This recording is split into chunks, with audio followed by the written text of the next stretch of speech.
What's up, family? It's your ghetto news reporter, Maryland Dash 20 Maryland Lee. Today's October the 25th, 2019. The Bible verse today is Mark chapter 16. For real. We're going to call it Sweet 16. Take the K off and put a Y. You got Mary. I was telling you in part one about Eddie Johnson, the top cop found slumped over in the vehicle. He's the superintendent of Chicago Police Department. And, you know, back in the day, they said he needed a kidney. And I was telling a story about, in part one, about how, you know, I don't drink, drug, and smoke. And this paper just so happened to be pink because it's Breast Cancer Awareness Month, October. And so the color pink for people with breast cancer or cancer, things of that nature. Now, my mother, MARY-L33, supposed to had, you know, died of cancer or whatever. And she was on her deathbed the last time I seen her, you know, with a hole in her throat. And, you know, my so-called brother, Emmanuel, had the nerve to want to give her a cigarette. I guess they thought I was going to fight or whatever and stuff, because about a month before that happened, I was going through Belmore nursing home, you know, hollering, leave my mama alone. You understand what I'm saying? So I thought, you know, people was messing with her and stuff, you know, because in the nursing homes, they don't treat you right. Just like they don't treat you right in jail or on the psych ward and stuff. But because I'm worth a lot of money, people play on my naivete and my, you know, kindness and things of that nature and stuff. So I don't know what to believe, to tell you the truth. So I just take things at face value and give it to you the way I know how to give it to you, and that's the truth or whatever. So, you know, a month before, like I said, I ran through Belmore Nursing Home, and they got my book, Rhymes, Poems, and Metaphors Plus One song also. So this is no coincidence. You understand what I'm saying? And, you know, they must have said, oh, she cares about this lady. Let's, you know, because if they can't get to you, they'll get to the person, you know, that you close to or whatever. Which I am not close to anyone, but I'm concerned about everyone. Let's get that straight. You understand what I'm saying? Real talk. Everybody that I'm mentioning is old enough to take care of themselves and even speak for themselves. But, you know, the cat got their tongue, or somebody done bribed them and they can't speak out. But you know, I don't take bribes and stuff for real, because I'm worth too much. What I'm going to do, rob myself? I don't work like that.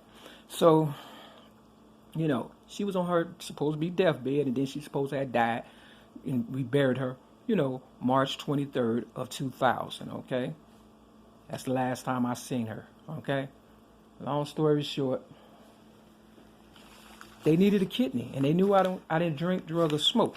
Now, the lady that I mentioned, MARY-L33, that's supposed to be my mother, she smoked and she drank, and her oldest daughter, Linda Nelson, she, you know, drank and smoked and stuff, you know, and I just don't. It doesn't sit right with me, right? So they be needing people's body parts, kidneys or whatever and stuff, because they mess theirs up, and they come after the ones who they feel, you know, is compatible with theirs or whatever and stuff. So I believe when they tased me, I believe it's in 2013, somewhere along that line, I was wearing a Green Bay Packer shirt.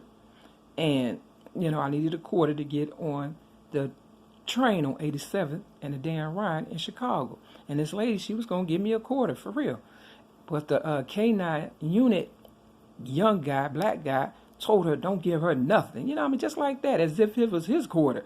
And, you know, I was like, man, what you got to do with this and stuff? You understand what I'm saying? So, you know, I waited for the police. I said, call the police, because, you know, I felt some kind of way. You understand what I'm saying? And, you know, the police came and they handcuffed me behind my back, and it was a whole mess, a whole bunch of them and stuff, right? And, you know, the white guy put the taser to my kidney while I was handcuffed, not giving them any problems or nothing. Didn't even think I was going to get handcuffed and all that for that. You know, I just wanted to tell, you know, why. Or get a quarter so I can get on the train. You understand what I'm saying? Real talk. But quiet as kept, I wanted to know if I was worth a quarter. Straight up. And obviously I wasn't, because he tased me in my kidney, my left kidney or whatever. You understand what I'm saying? Because somebody needed a kidney and probably figured that I was a match or whatever. And to this day, my shit fucked up.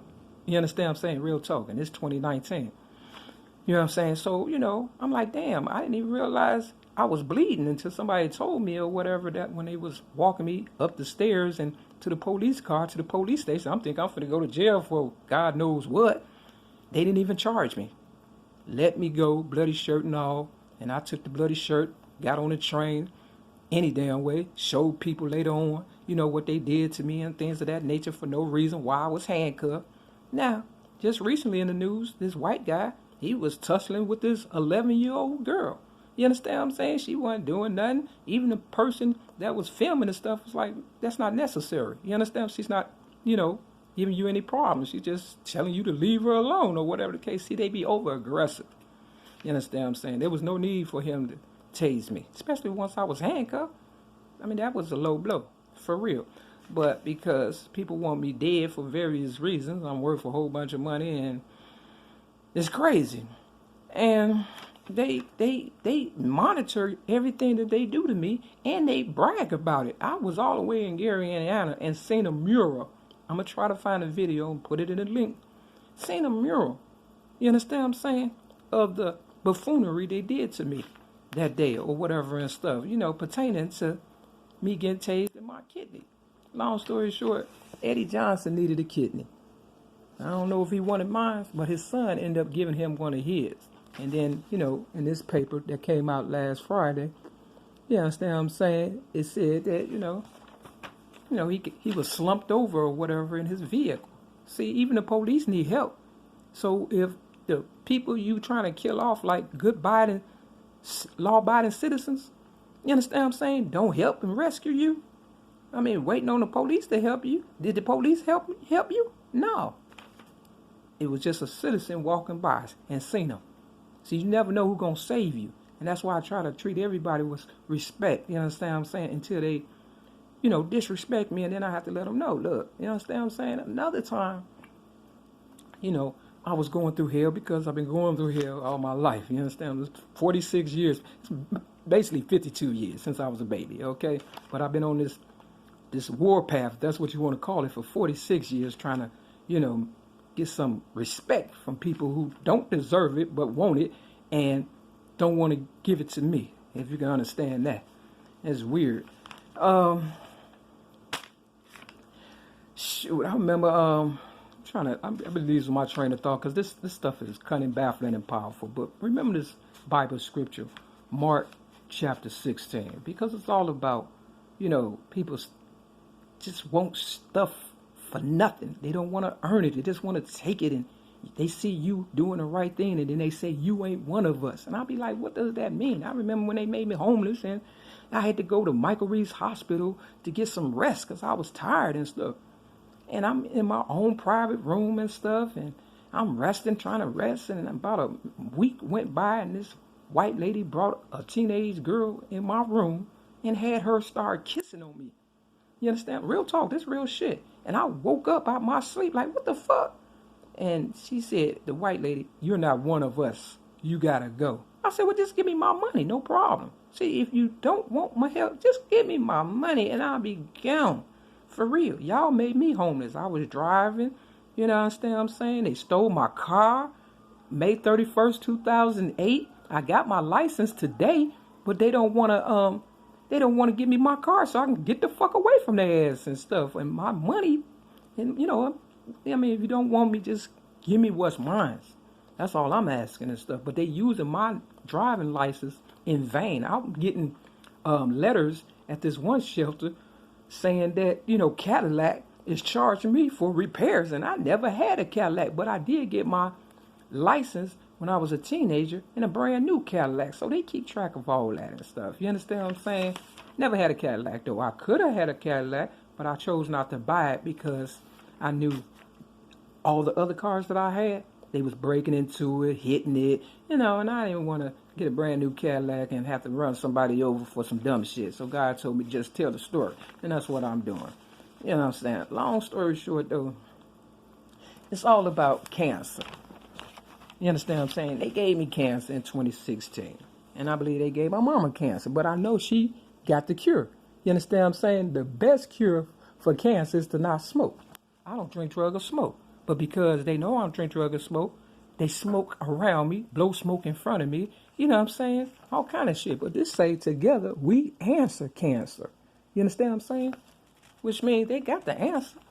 You understand what I'm saying? And if they really want people to stop smoking, they'll just stop selling cigarettes. It's real simple. You understand what I'm saying? And then they have to stop cold turkey. You know what I'm saying? It'll be hard, but prayer changes everything. It's been 20 years almost since I've had a cigarette. And I stopped on my birthday, May 25th of 2000. Like I said, my mother, Mary-L33 Wright, supposed to be my mother, she supposed to have, we buried her March 23rd of 2000. And I asked my higher power, you know what I'm saying, if I could stop on my birthday, because I seen how she was looking on her deathbed, if that's what you want to call it. But before she was smoking on her deathbed, I was in Hyde Park Hospital, not too far from where I stayed in Chicago, that is now a laboratory, and I was smoking on my deathbed because they had railroaded me in 1995. And I ended up in the Hyde Park Hospital that is now a laboratory and not a hospital. See, they want to use us as guinea pigs and like the Tuskegee, air, people or whatever, just experimentals. You understand? It's getting worse. And we need to wake up because I'm not trying to die over no bullshit. I don't mind going because I know I'm going to heaven. I'm hoping anyway. You understand what I'm saying? But I'm hoping it doesn't go or get to the point where we become lab rats and stuff like that for, scientific purposes and stuff, because that's the way it looks. Things have definitely changed in this city, Chicago, and it's not for the better because people just don't like me winning. I'm the same person who never went to school. For real, for real. You understand what I'm saying? I got a GED that I passed by 3 points, but God knows I earned it today. I never went to high school. I didn't finish grammar school. Okay? But I write like a genius. And my foster father, Leon Baker Redman, knew I could write. I was on my way to Mississippi with my friend, so-called friend, Dwayne Lewis. We was in a T-top 1980 Buick Regal. And I went from Chicago to Mississippi without a map, trying to visit my foster mother, Betty Jean Redman, because I felt, they was treating her bad or whatever and stuff. I could feel it in my spirit or whatever. Before I can get there, the police pulled me over. I got a ticket. I ended up with so many tickets for nothing. They just want free money out of me. So I'm glad I don't drive, to tell you the truth. But shit, they still be harassing me and stuff. You understand what I'm saying? Real so.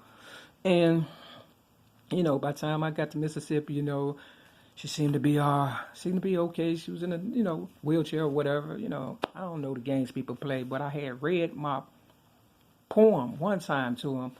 I'm the Mary that had a little lamb by Uncle Sam. I read it to this older lady, and she said, "Did that happen to you?" Because everybody know that poem, know what I'm talking about. My real Mary McNamara's Rhymes, Poems, Metaphors Plus One Song. They got the book. And I was like, no, but it must have happened to my mother. You understand what I'm saying? And, what they trying to do is impregnate me, so they can raise, a strong buck, if that's what they want to call me and shit. You understand what I'm saying? Because they can't break me. But, when they railroaded me and I was homeless again, they took me in the hospital, and I'm thinking I'm going to get shelter, and they pretty much almost raped me to get my eggs, I believe they took from me at this one hospital in Chicago and stuff. Real talk. I'm giving you real shit. You understand what I'm saying? And, I left my mother's picture with the cancer sticker on the back of it. You understand what I'm saying? Pink cancer sticker to let them know I'll be back for it. And sure enough, I came back to let them know I was only homeless. I wasn't crazy. You understand what I'm saying? And the sheriff, or not the sheriff, but the security that run the hospital, he was in the car. He just looked at me like, damn, she ain't crazy. You understand what I'm saying? I lost that picture. I haven't gotten it back yet. But what I do have, I believe, is cancer. And somebody gonna get this shit up out of me. And if not, when I die, we all die. So get on this Port of Maryland, that's between the married and Lee. Got nothing but love for you. At the end of the day, choice is yours, though. With that, peace.